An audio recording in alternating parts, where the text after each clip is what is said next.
आज के मौजूदा गर्मा गर्मी में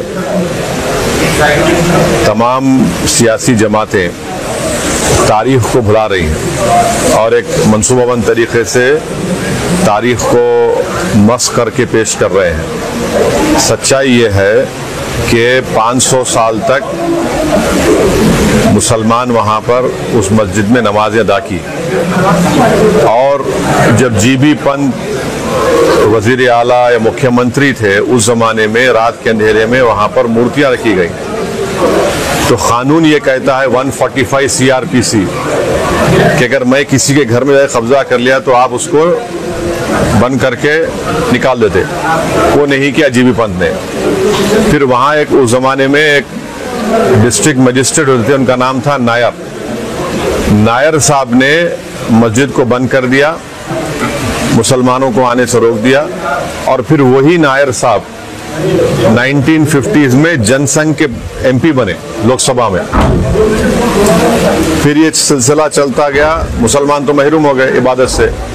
1986 में उस जमाने में बगैर मुसलमानों को सुने एक 26 पेज का ऑर्डर कोर्ट ने दे दिया।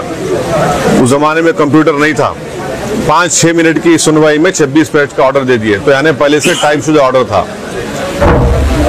और जज साहब अपनी किताब में लिख रहे कि मैं ये फैसला इसलिए दिया क्योंकि मेरे को ऊपर से इशारा हुआ। और इशारा क्या हुआ? जज साहब अपनी किताब में लिख रहे कि मेरे घर की दीवार पर और कोर्ट की दीवार पर मैंने 2 दिन तक एक काले बंदर को बैठते हुए देखा। तो बूटा सिंह मस्जिद शिलान्यास कर दिए। फिर 6 दिसंबर को जो डिमोलिशन हुआ उसमें बीजेपी के पूरे लीडर, संघ परिवार के पूरे लीडर सुप्रीम कोर्ट को जाकर ये वादा किए कि हम बाबरी मस्जिद को हाथ नहीं लगाएंगे। वो डिमोलिशन हो गया। अब तक सुप्रीम कोर्ट वो कंटेम्प्ट पिटिशन हियर नहीं किया। फिर सुप्रीम कोर्ट में टाइटल सूट का जजमेंट आया और टाइटल सूट के जजमेंट में सुप्रीम कोर्ट ने कहा कि फेथ की बुनियाद पर हम वहां पर मंदिर के जो डिमांड कर उनको देंगे। तो हम मुसलमानों का झगड़ा जो ये था ये टाइटल का झगड़ा था। हम वहां नहीं गए थे कि हमारे को यहाँ नहीं तो 5 एकड़ वहां दे दो। 5 एकड़ के लिए नहीं गए थे हम। तो ये फेथ की बुनियाद पर जब फैसला आया तो मैंने उस वक्त भी कहा, आज भी कह रहा हूं कि वो जजमेंट के बाद ही बीजेपी और संघ परिवार के हौसले बहुत बुलंद हो गए और मैंने जिस खदशे का इजहार किया था वो सच बदबख्ती से सच साबित हो रहा है। आज आप देख रहे हैं कि कई पुराने इश्यूज खुल रहे हैं। कोर्ट का एक साबिका रिटायर्ड चीफ जस्टिस ने अंग्रेजी में कहा था कि supreme court is supreme but not infallible. तो आज हम वही देख रहे हैं और अफसोस ये है कि कोई 6 दिसंबर की बात नहीं करता, कोई जीबी पंत की बात नहीं करता, कोई डिसेस की बात नहीं करता। और जब आप इन तमाम सियासी जमातों से पूछेंगे क्यों नहीं बात करते तो बोलते अरे भूल जाओ ना भाई तुम लोग। मैं इन लोगों से पूछ रहा हूं, तुम्हारी बाप की मौत को भूल सकते क्या? तुम तुम्हारी माँ की मौत को भूल सकते क्या? आप एक सिस्टमैटिक तरीके से इस मस्जिद को छीन लिए और कई इश्यूज पैदा हो गए। अब एक सिटिंग चीफ मिनिस्टर महाराष्ट्र का बोल रहा है कि हाजी मलंग दरगाह को मैं तब्दील कर दूंगा। सुनेरी मस्जिद दिल्ली का क्या किस्सा है बताइए आप। तो ये सब चीजें, ऊपर से मोदी ये चाहते हैं कि इससे मेजॉरिटी कम्युनिटी का वोट कंसोलिडेट हो जाए उनके लिए। और दूसरा उनका मकसद ये है कि भारत के मुसलमानों को उनकी हैसियत और उनका मुकाम दिखाना। वो तो बीजेपी तय कर चुकी है कि मार्जिनलाइज करना, पॉलिटिक्स से मुसलमान मार्जिनलाइज कर चुके हैं। ऊपर से जो दूसरे पार्टीज हैं जो अपने आप को सेक्युलर बोलते हैं, उन्होंने ये बोल रहे हैं कि हम हर ट्यूसडे को सूरजकांड पाठ और हनुमान चालीसा गवर्नमेंट स्कूल में पढ़ाएंगे। क्यों पढ़ाएंगे? गवर्नमेंट स्कूल तो गवर्नमेंट का है। गवर्नमेंट में पढ़ने वाले बच्चे हर मजहब के मानने वाले थे, कोई मानता भी नहीं खुदा को। फिर ये सब जो चीजें हो रही है, ये क्या हो रहा है? इससे ये कोई सॉफ्ट हिंदुत्व नहीं है, ये एक्चुअल हिंदुत्व है। और फिर आज आप देख रहे कि सेंट्रल गवर्नमेंट ये बोल दिए कि 22 तारीख को आधे दिन की छुट्टी दे रहे। फिर क्यों बीजेपी रूल स्टेट्स मिलादुन्नबी के छुट्टी खत्म की है?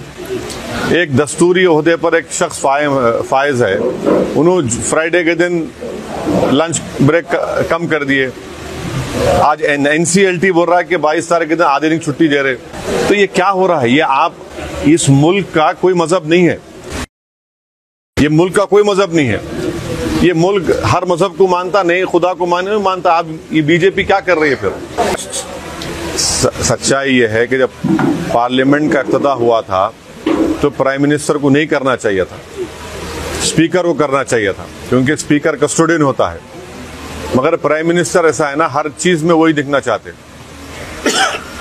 फिर इनॉग्रेशन भी उन्होंने कर लिए, स्पीकर साहब नहीं थे। अब ये भी वही करने वाले हैं। तो हर चीज ऐसा हो रहा है कि एक डोमिनेंट एग्जीक्यूटिव की वजह से हमारे आइन में जो theory of separation of powers है वो कमजोर पड़ रही है। आप क्या देख रहे फिर? ये काशी, मथुरा, सुनहरी मस्जिद, टीले वाली मस्जिद, ये टाइटल सूट के जजमेंट आने के बाद इन तमाम के हौसले बढ़ गए। हम फेथ की बुनियाद पर हम ये सवाल उठा सकते। शिवसेना के बारे में क्यों सवाल नहीं करते आप लोग? आप लोगों देखिए, सेकुलर जरूर रही आप लोग, मगर एक आंख को बंद नहीं करना, दोनों आंख से देखना। अब शिवसेना क्या है? उद्धव ठाकरे को सीएम बनाने में मेरा और नासिर उस्ताद का तो हाथ नहीं है, ना अल्ताफ भाई का है। वही उद्धव ठाकरे असेंबली में खड़े होकर ये बोले कि हमारी पार्टी ने बाबरी मस्जिद को तोड़ा। सब बैठे हुए हैं क्योंकि मंत्री का पोस्ट मिल गया उनको। आज भी उन्होंने बोल रहे वो बात को, हम तोड़े बोल के। पर इतने बहादुर नहीं है लोग, बुज़दिल हैं लोग। जब ये बोल रहे हैं तो उनको जब क्रिमिनल केस चल रहा था जाके बोलना था कोर्ट के सामने, हम तोड़े, हम कबूल करते जुर्म को। लोग मस्जिदों को आबाद रखिए, क्योंकि कुरान में अल्लाह मुसलमानों से कह रहा है कि जो लोग अल्लाह पर और आखिरत पर ईमान रखते हैं वो मस्जिदों को आबाद रखें और किसी से नहीं डरना। मस्जिद को आबाद रखिए, आपका बहुत सा बड़ा काम हो जाएंगे इंशाअल्लाह।